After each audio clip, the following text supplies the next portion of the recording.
Offseason is almost here, and unless you're a pro player in Div 1, there is only one more Trio Cup, which is the FNCS Major 2 Last Chance Qualifier, and then 2 or 3 more Solo Cash Cups. To avoid burnout from grinding non-stop every single day for 2 or 3 months straight, which is something that I know happens to a ton of players, I'm here to tell you what you should be doing during off-season so that you can still grind the game, but also not get to a point of extreme mental exhaustion. It is completely normal, and I'd actually recommend it, that you play 6, 8, 10 or even 12 plus hours a day during the season, so that you can warm up properly, aim train, grind your mechanics and get better competitive skill by playing as many scrims as possible, plus obviously all the tournaments. But playing this much every single day for months on will most likely lead you to burn out, which will cause you to play worse and to just get stuck at a certain skill level and not be able to improve any further. That is why you should take it easy during off season. Now I don't mean you should take a break from Fortnite and just not play at all or barely touch the game for 2 or 3 weeks straight. That's an awful idea, but unfortunately that's exactly what most players do. Doing this makes you lose a lot of your progress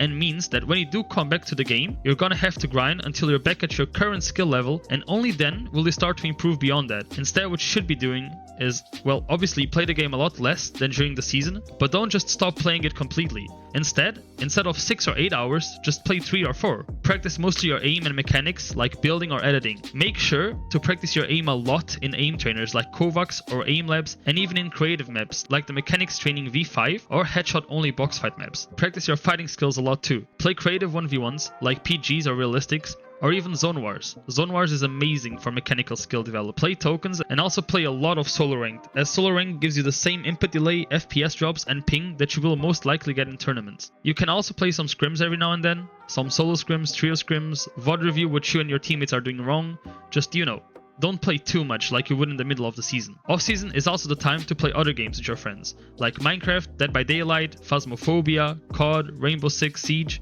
and whatever else you might be into. This way, you're having fun and chilling with your friends, but you're also somewhat practicing mouse control and just keeping your fingers warm. Also, make sure to leave the house more often. Go out with friends, take walks, maybe play some football or basketball, or whatever else you like doing. Just go outside more often and make sure to touch some grass. Okay guys, now that we've talked about what you should be doing during off-season, let's also talk about what you should do at the beginning of the new season. So there's a little graph I made in which the y-axis is your performance, so how well you're playing, and the x-axis is just time in weeks. A Fortnite season usually has around 10 weeks, so that's why I present it here. So let's say you did what I said in the video, you took it easy during off season, you kept playing the game, you kept grinding your mechanics, grinding your aim, grinding your fighting skills, just played the game, just didn't really take it too serious. So let's say you started around here. This is the skill level you're currently at. Now let's say at the beginning of the season, you instantly start to play 12 hours a day, grinding the game every single day for 12 hours, and this is obviously going to build up more fatigue than if you took the game a little bit easier in the beginning. So you're playing 12 hours a day every single day for this 10 weeks straight. So in the beginning,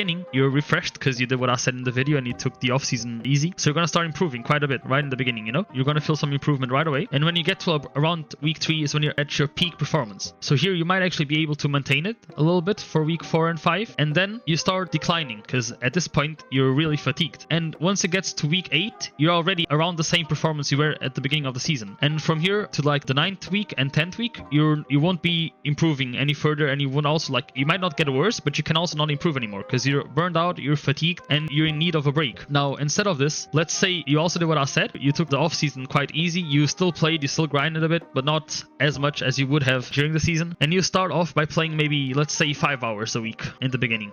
So you're grinding, you're taking the game seriously now, you're still doing aim training, you're still grinding your mechanics and your fighting skills, but you're also playing a bunch of scrims, VOD reviewing, you're doing everything you should do to get better at the game. So in week 1, you start improving, week 2 you start improving too, week 3 you're still improving, week 4 and 5 you're also improving, and then once you're at around the middle of the season, this is when you're at peak performance. You're going to maintain this peak performance for a while, and then you're going to start declining. But notice how you maintain your peak performance for longer and during the most important part of the season, which is when FNCS comes in. But let's say it starts at week 4 and it goes you have, let's say 4 opportunities to qual. Doing this method where you play for 6 hours or 7 hours a day in the beginning, and then once you get to around week 4, which is when you need to be at your peak performance, you start playing 12 hours a day. So let's say here is when you start playing 12 hours a day, and here you're playing 6. This is when you're gonna start being really tired. Once you get to this point, this is when you hit peak performance, which is during the FNCS weeks, which is quite good, and it's gonna be a lot better than if you always play 12 hours and you just start declining during the FNCS weeks and you just start doing a lot worse. You're at peak performance during the FNCS weeks, which is perfect, and then you start declining and like at a slower rate than if you just play 12 hours every single day, like right from the beginning of the season. Once you're at week 10, this is when the new off season starts. So you do what I said in the beginning of the video. You take it easy again, you keep playing the game, you don't just quit the game, you practice your aim, your fighting skill, your mechanics, and you do this all again next season, you know? This is the perfect way to just improve as much as possible every single season. If you do the first method, the blue line, where you play 12 hours every single day and you get